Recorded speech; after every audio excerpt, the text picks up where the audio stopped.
Our prior GM, Miriam Stepanian, would always say, if there's no margin, there's no mission. You're out of business. And that is absolutely true. Just because we're a nonprofit organization doesn't mean that we are going to be operating in the red.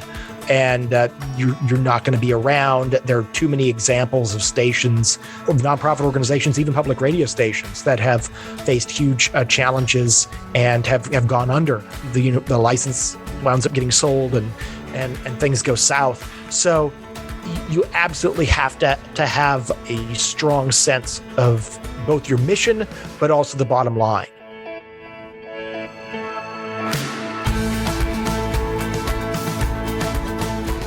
Hello, everyone. I'm Rishi Katz, and welcome to the Oval Table Podcast, where we discuss all things related to helping those who live and work within your business how to survive, thrive, avoid pitfalls, have more fun, and become successful faster.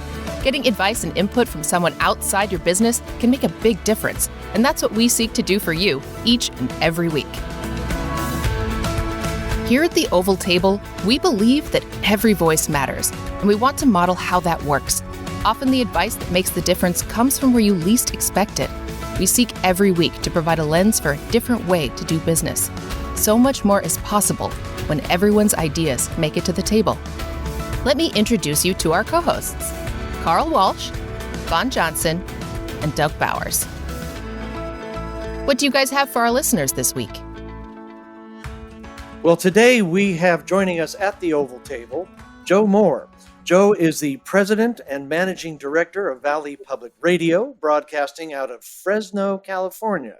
But before we do that, there's a lot of interesting things going on in the business world these days that could very well be affecting you. And we're going to take a few minutes to discuss something that may be very important to you. So, Doug, we call our program the Oval Table. We do that for a reason. And I think that the best person to explain the principles of the Oval Table are you. Go for it. Thanks, Vaughn. One of the most critical factors you can do in trying to develop your business is to create an open line of communication. In order to do that, you have to change the playing field by which people function and interrelate to each other. And what we do is we formed an Oval Table. And an Oval Table is a very important thing. It's not a square table. It's not a rectangular table. It's not a table where people can camp out and own a certain piece of the real estate.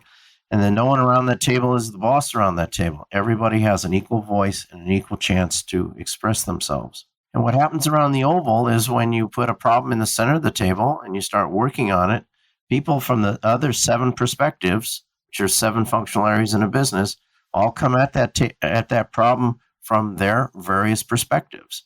And you get a far richer answer than you're otherwise going to get if you're a single person or a 1 or 2 management team make a decision on their own.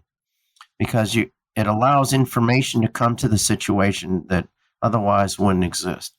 The other thing the Oval Table does is it creates buy-in. And buy-in is something that's very hard to get. That the people around the table agree that we're going to go do something, and we're going to do it in a certain way, and we're going to be responsible for doing it, and they make sure that it's going to happen. You can't do that by just simply telling people they have to do something in a certain way. You have to get them involved in the growth and the development of your business.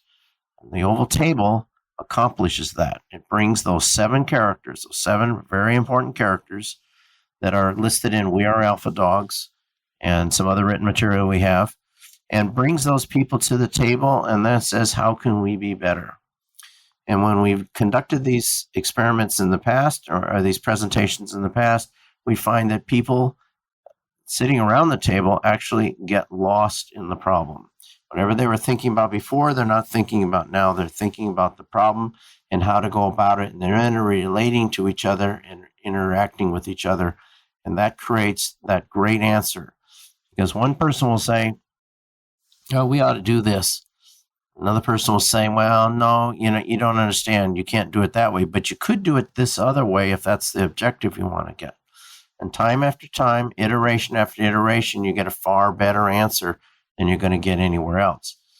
And in a lot of small businesses, closely held businesses, typically the input that other people have is fairly limited. you're in your department, take care of your department, don't talk to anybody else. And the information that you do have that you could be sharing, you don't share. Because around the table, when you share something, we never know what that's going to trigger in someone else's mind. And then it compounds, and somebody else does something else, and somebody else thinks about something else. And then they decide, well, maybe this idea will work. And so what we would suggest is you go out and test that idea and see if it does work, and bring the information back to the table. And the more you do that, the more everybody's involved, the better off you're going to be. And you can expand yourself from the oval table inside the business to an oval table with your vendors. You can bring your vendors in, sit them around a table, and you say, how can we make this product better? An eye-opening exercise is to have an oval table with your customer, because your customer will tell you things that sometimes you don't want to hear, but they'll also give you some ideas that you do want to hear. And if you close yourself off to the customer, then you don't get a chance to hear those things. And then when you take the customer and the vendor together, and then you merge it with the oval table inside the business, great things happen. Great ideas come up.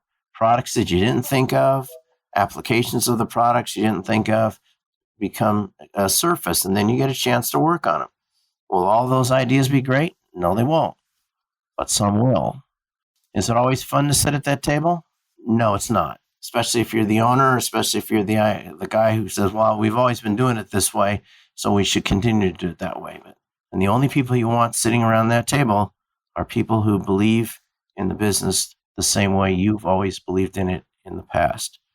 That belief, powered by action, makes every bit of difference in the world to you through the growth of your business. If you're enjoying this podcast, wait till you get your hands on Doug's book, We Are Alpha Dogs, available on Amazon and wherever books, ebooks, and audiobooks are sold. Go to wearealphadogs.com for bonuses and downloads to help you and your company become legendary. And if you are especially adventurous, while you're at it, take the dog quiz and find out more about who you really are. Now, back to the oval table. And welcome to today's Oval Table. We are very pleased to welcome to the table Mr. Joe Moore, who is the president and general manager of KVPR-FM, Valley Public Radio. KVPR-FM is the NPR affiliate for all of Central California and licensed to White Ash Broadcasting Incorporated, based in Fresno, California. Welcome, Joe. Thank you, Vaughn and Carl and Doug. It's a pleasure to be here. Joe, first of all, how long have you been with Valley Public Radio? What attracted you to get into public radio, and what attracted you to KVPR? Well, I've first of all been with Valley Public Radio in this current stint since 2010. So going on over 10 years now. It was late 2010, so nearing that anniversary here. And I was originally brought on as program director, and then in 2018 became president and general manager of the station. I had actually worked at the station prior, from 2002 to 2004, there on the weekends on the early morning shift, 5:30 a.m. Saturday and Sunday every weekend for 2 years. And that was a great learning experience. But I was, attracted to the station. I was an occasional listener early on as a child, grew up in the area and occasionally tuned into public radio, but it wasn't something that I was really familiar with until I was in college and got into the radio business. And I think that the NPR programming and the cultural arts and music programming as well really appealed to me, and the ability of radio to tell a story, whether that was listening to San Francisco Giants or Dodgers game on the radio growing up as a kid, or the news, or Prairie Home Companion or something. All of those things were sort of in the background growing up in some way. And I think that kind of informed my appreciation for the medium. And then combined with the music, I was really into jazz and also classical music at the time. So it was a natural fit And at least looking back at it now, though I didn't study broadcasting in college, my degree is actually in history. So kind of wound up in radio by accident, but really enjoy the medium, and it's a great team we have here in the Valley. Now, one of the for our listeners who are not familiar with the distinctions between commercial radio and public radio, just kind of give us a broad stroke of the differences between the two. Yeah. So the biggest thing that really separates commercial and quote unquote public media is non-commercial radio stations are prohibited by the federal government from selling advertising, which is how virtually all other commercial radio stations make their money. And so we're non-commercial radio stations are almost always controlled by nonprofit organizations. Although there are some nonprofits that hold commercial licenses, that's a whole other thing. But it does change what's on the air. So non-commercial stations are on the air for an educational purpose to serve the needs of the community and things that might not be met by the marketplace of commercial broadcasters. So hence public radio's longtime interest in classical music, in jazz, and in public affairs, and in-depth news coverage that has increasingly become rare on commercial radio. So there's a mission component to it, but then there's also a business model component to it. So we can, let's say the local Chevy dealer comes to us and says, we want to support the station. I can accept that money in the form of a donation, and I can acknowledge the local Chevrolet dealer on the air, but I can't sell them airtime. So they can't buy an hour's worth of airtime. They can't buy 30 seconds worth of airtime. They can get a sponsor credit that's 20 seconds in length, but they have their very specific rules that the government sets and what you can and can't say. And the FCC has essentially defined in case law what is considered a commercial and what is not considered a commercial. So we can't have anything that's a claim about your product, can't have anything about anything qualitative about your product, or anything that's a call to action. So we can't say, come out to XYZ Chevrolet and check out the all-new Chevy Tahoe. It's got the most towing capacity in its class. We can say support for Valley Public Radio comes from XYZ Chevrolet, presenting the new Chevrolet Tahoe.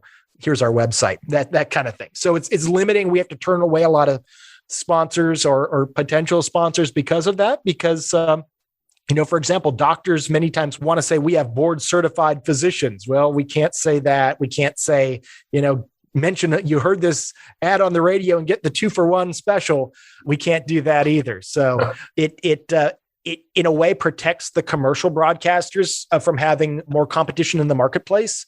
It also is supposed to protect the non-commercial broadcasters from being overly influenced by commercial interests. Now, you are able to provide a sponsorship for a specific show, right? I mean, if that Chevy dealer came to you and said, we want to sponsor a jazz show, you can do that, correct? Correct. Yeah, we can do that. But just the language of what is included is restricted. So, and that has changed over the years. I think, 40 years ago, the FCC had different rules than they do now. Things started to relax in the deregulation era in the 80s. So things have changed a little bit, but it's still pretty aggressive on some of the things you can and can't say. And that's just sort of the interesting nature of the business.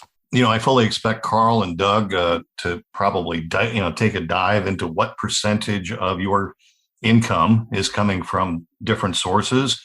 But let's define what those are. So you just mentioned corporate sponsorships. You also have memberships, which, an individual like myself or Doug or Carl could become a member of the radio station, either on a one-time basis or on a sustaining basis. The unique thing about Valley Public Radio is that you are licensed to a community licensee, a company, a nonprofit company that is not owned a university or a community college. Most of the public radio stations in the United States are owned and licensed to a community college or a university. You're one of a handful that is not.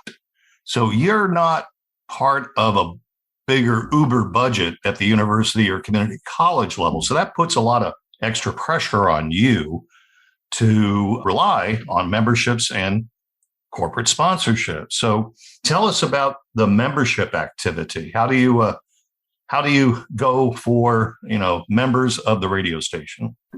Yeah, you're right. Most of the public media stations across the country are in some way affiliated with colleges or universities or other educational licensees. There's a double-edged sword there, really, when you think about it, because on one hand, the stations that are university licensees, they do have that overhead support. In many cases, the university is paying for the facility. So there's a lot of overhead that's taken care of by the university, IT, janitorial, all these other things that factor in. Maybe even the transmitter site in some cases are handled by the universities. On the other hand, because I've worked in a university environment, on the other hand, at the university environment, the university extracts its own influence over the station and its operations and its fundraising activities. So in some ways, in many cases, there is a great tension between the goals, objectives, and missions of the radio station and those of the licensee in the university or educational licensee environment. So let's say that we're in a campaign to build a new building. We moved into a new facility. It was about a $4 million project in 2016. If we had been trying to complete that same project at the university environment, I know for a fact that the university's development department overall would have had to prioritize that amongst all of its other fundraising efforts. And essentially, they'll give you a list of here's donors you can't talk to because we're talking to them for something else. So in a way, being an independent is a lot more flexible. We can be a lot more nimble. We don't have to go through the university's purchasing procedures and things like that. There's not political issues of political influence like you would at a university licensee. The station in Miami, for example, is owned by the local school district. And there have been some things going on in the local school district that the NPR station in Miami has reported on, and that has created some challenges. So that's another interesting thing. So your primary revenue goals, or sources, I should say, revenue sources, are memberships and corporate sponsorships. Give me the percentage of each. Yeah, I would say about almost 50% of our budget comes from the membership side, individual donors, whether those are people doing $10 a year or 10 grand a year. That makes up about half of our overall budget. Another 20% of that is corporate. Sometimes it's a little bit closer to 30%. We've seen business sponsorships, especially in the pandemic, decline.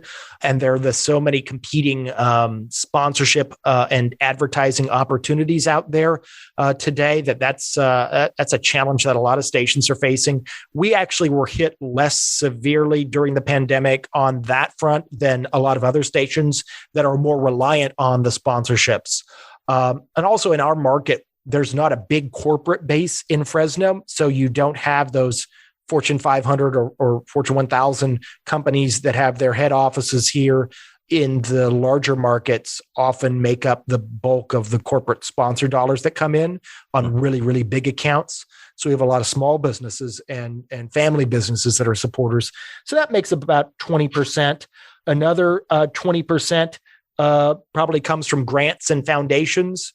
And then about 7 to 10%, depending on the year, because it fluctuates, comes from the Corporation for Public Broadcasting, which is a nonprofit corporation funded by Congress. So again, it depends on the various year, but it fluctuates in that level. There's also event revenue that we earn, and some of that falls in the corporate sponsorship area as well.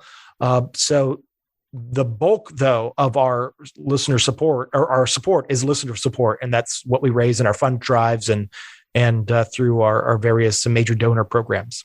The first radio station in the United States was established about 105 years ago. And for about 90 of those years, radio pretty much operated on the same technology with improvements along the way. During your time, there has been a sea change in how radio is distributed, and who their audience is and where their audience is. And I'm just wondering, during this period of transition, what have you seen, and how did you go about handling it and keeping your station operating? No, definitely huge technology changes that have gone on over the years. And we're going to see more of that. And it's clear what direction that's going, which means traditional terrestrial stations need to be nimble and need to invest in those platforms and go to where the ears are. However, I think that there's also a perception and reality issue there, because the perception is that digital is already way out in front, and clearly in certain demographics and in many cases, digital has huge momentum in things. But if you actually look, Edison Research and NPR just did a recent study, and I think it's something like 90 something percent of Americans age 12 and up listen to an AM or FM radio station at some point during the week. It's huge market penetration. Who knows what it's going to be like in down the road and how much this will be around. But I think that radio still has a really strong future, even on the broadcast side. Mm-hmm. But we need to also be present on digital on demand, podcast, and live streaming.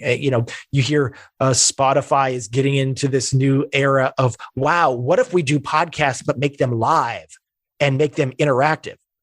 Hello, that is something that radio pioneered 70 plus years ago. Now, yeah, they can throw in some more social elements and digital interaction to it, and I'm sure they'll develop a compelling product. But they're reinventing something that we already know as radio. So, right. It's ever changing. Well, one of our critical success factors, Joe, is to be involved in your community, your customers' community. In essence, wherever the customers are, you also need to be there. And you've mentioned that you're changing your broadcast formats or delivery methods in order to be wherever that customer is. What other changes do you make with the content of the programming, or how is it influenced by the customer's desires? Yeah, I agree 100% with what you said. And I think we see that with our station. So we have, I want to address two things there, both on the locality and then the content side. On the locality, we have station in Fresno, station in Bakersfield. We have a great audience in Bakersfield, makes up probably a quarter to a third of our audience and a quarter or a third of our membership revenue. However, we do not have the physical investment at this time in Bakersfield in terms of the staffing there. And I know that as we increase our investment there, that has an immediate return in the business and in terms of audience and ultimately in membership. There is a cycle there, but and we've seen it over the years. The more attention that we pay in that area, the better response we get. So I see us being more active in that space and in that community in the future, because that's an important market for us. On the content side, how have we evolved? So, if you look at public radio stations in their origin and their history, 40 years ago, a lot of stations had a very different programming philosophy than they do today. It was more of a patchwork quilt if you looked at a program grid. And there were only limited options, and Vaughn could probably talk about this more. There were very limited nationally distributed options as far as NPR content. The network was, actually this month, I believe it is 50 years, the 50-year anniversary of the first All Things Considered broadcast. A morning edition didn't come until many, many years later. and didn't come to our air until years later, and then other programs throughout the day. So you had kind of a patchwork quilt. You might have a jazz program followed by a folk Americana program, followed by a blues show, followed by a pipe organ show, followed by an old time radio show. So it was very specialized and very organic and very from the community. But what it wasn't at that point was very researched in terms of audience habits and listener habits. And that eventually began to evolve over the years. And you had a shift to more specialized formats or more ribbon programming where, consistent programming maybe throughout a portion of a day. So there are two broad classes of relating to customers. One is, I know what they want. I'm just going to give it to them. But your approach seems to be, I'm going to go find out what they want and give it to them as they want it. Is that about right? I would say it's actually a little of both. It's what's the old saying, if Henry Ford had asked, people what they wanted, they would have said a faster horse. I think you have to know a little about what the overall trends are, especially when you're part of an overall industry and you see what's worked in all these other communities. Public radio audience is actually remarkably consistent from community to community to community. So it's responding to what people want, but at the same time also having the foresight to be a little bit ahead of them, and to know where what's the other cliche, Wayne Gretzky, to where the puck is going, to do that as well, and to be able to lead them along. One thing more I'd like you to comment on is the measurement of success. In a profit business, it's typically sales and net revenues. What is it for you? How do you measure success of the station? Well, I would say that we are not all that different than a for-profit business. Our prior GM, Miriam Stepanian, would always say, if there's no margin, there's no mission. You're out of business. And that is absolutely true. Just because we're a nonprofit organization doesn't mean that we are going to be operating in the red. And you're not going to be around. There are too many examples of stations, of nonprofit organizations, even public radio stations, that have faced huge challenges and have gone under. The license winds up getting sold and things go south. So you absolutely have to have a strong sense of both your mission, but also the bottom line. So you have a bifold approach then, that you have an insistence that you have a positive bottom line or something to that effect, but then all your other measurements of success have to do with listenerships and responses by the community.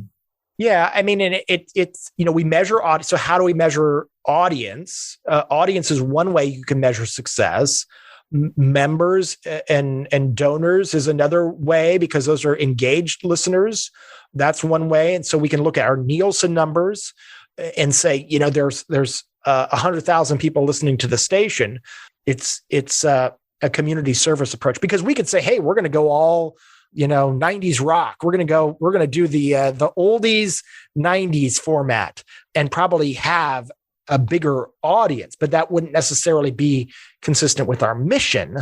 And then we could do some things that may boost membership, but not necessarily boost audience. So it really is a balancing act, but we always want to make sure that we are a viable entity, and we're going to do everything we can to stay around. How is listenership measured, and what's the background on how that's done? Yeah, so there's a couple of different ways, and Nielsen is the big 600-pound gorilla in audience measurement in our industry.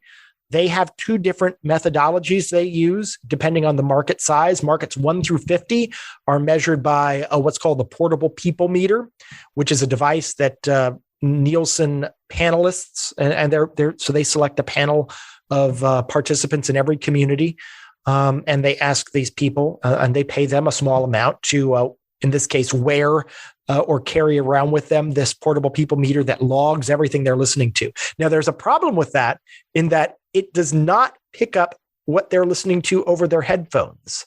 And they've adjusted their formula in the last 6 months or so to try to account for that. And that's a whole other discussion. But in Fresno, we're like market number 62. Bakersfield's like market 70 something. Our markets are sampled by the old method, which is diary-based sampling. So they ask people or pay a small amount for samples in each of our markets to record their radio listening in a diary and say, okay, turned on the radio, got in the car at 7:40, drove for a half hour, listened to Valley Public Radio the whole way, turned off the car, got to work, turned on the radio at work, etc.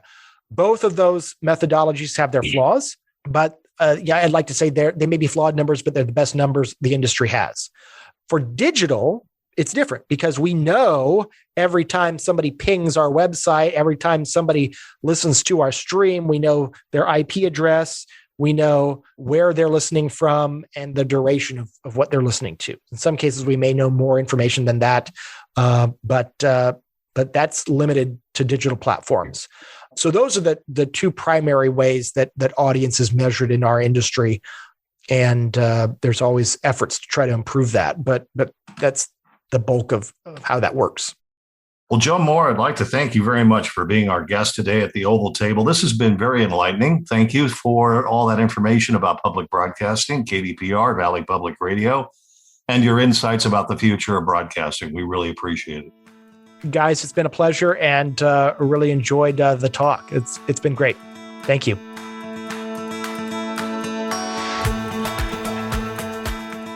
Wow, what a great conversation. Alpha Dogs are always the first in line for the good stuff. So remember to download your favorite episodes at theovaltable.com. Stay up to date by subscribing and review us on Apple Podcasts to let other top dogs know how much you enjoy these conversations. Now, let's go back to the Oval Table to hear what impressed the guys from the interview.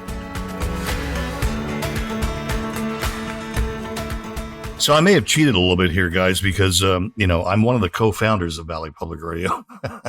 We didn't mention that in the course of the interview. Of course, Joe knows that, and he and I are pretty good buddies. But it was a pleasure to have him on. And for myself, as a co-founder of a radio station that has been operating now for 40 plus years, I'm a bit humbled by it because 3 young men who started a nonprofit corporation, pulled together a board of directors of, prominent leading citizens in the Fresno County area who were involved in the arts and the humanities and knew their way around the political environment of Fresno, California, and could help us raise money. And so for us, it was starting something from scratch.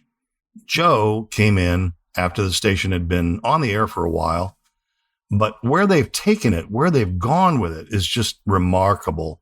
What we were doing back then was very naive in a sense because we were new and nobody in Central California knew what public broadcasting was. So we had to educate the audience and prepare them for something that was really very different from standard commercial radio in that area. But he has a very mature outlook, a very businesslike outlook about what he does day to day. And he clearly has a vision for the future. And he's got some challenges too. What do you guys think? Doug? Well, one of the things he said that I particularly liked is he described problems as challenges. So he wasn't being stopped by a problem. He was able to go ahead and say, okay, it's a challenge. We work through it, we make it go, and then we'll move on to the next thing. So I think that's certainly one of the things he said that I particularly liked. Another one he said was that we have to be where our customers are or where our listeners are. We have to go where they are. And to some extent, we can try and pull them in a direction, try and educate them, which is part of the public radio game plan. But essentially, we have to keep our listeners in mind, and we have to go where they are. And we have to serve them as they want to be served. These two sets of ideas are very applicable, whether it's a nonprofit or whether it's a profit-based business, because you essentially have to view problems as challenges, not as stops, and you have to go where your customers are. And that's something we certainly champion on a continuous basis. Yeah, one of the things that struck me is the fact that he has a listener base. They get the product for free, and he relies on them finding so much value in it that they are willing to give money with no obligation to do so, to actually give money in order to keep that product there, to keep that service there. What if your business thought the same way, that you have to have something so good that people would freely give money in order to keep it in place? Another thing that really struck me, and this goes a little bit to what you were saying, Doug, is that they have a mission and they stick very close to that mission. But there is a little bit of a tug and pull there of mission versus membership. So they have to go to the people, they have to go to where they are, but at the same time not violate their mission and stay true to it. He actually mentioned where they could change to 90s rock and have probably a lot more listeners, but that would violate their mission. That's not what they're there for. So these 2 points I thought really fascinating for businesses of all types and not necessarily a nonprofit. These principles, I think, extend everywhere. Well, to that comment, Carl, what he said was our mission is balanced between serving our listeners and breaking even. And we're not that much different from a for-profit business. We still have to break even. Right. Or we can't exist. Right. Well, yeah, no mission, no profit. They've never laid anybody off. They've never gone dark. You know, that for a public radio station, that is remarkable. You know, we talked a little bit about how different it is to be a community licensee rather than a licensee that's owned by a university or a community college, which the vast majority of public radio stations in this country are licensed to a university or a community college.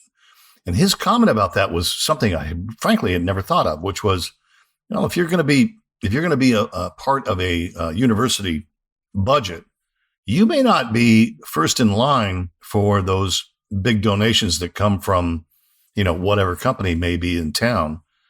You may actually be third in line, which means that you have to work harder.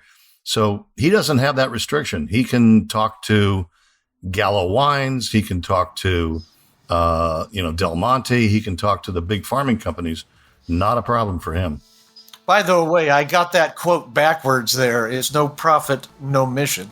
I wanted to correct that.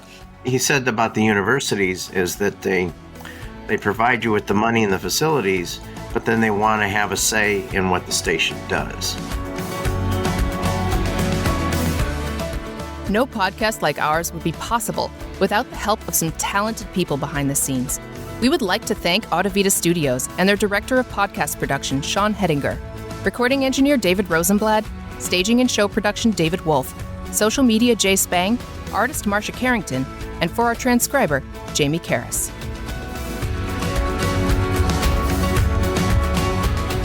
We all hope you have a productive and inspirational week.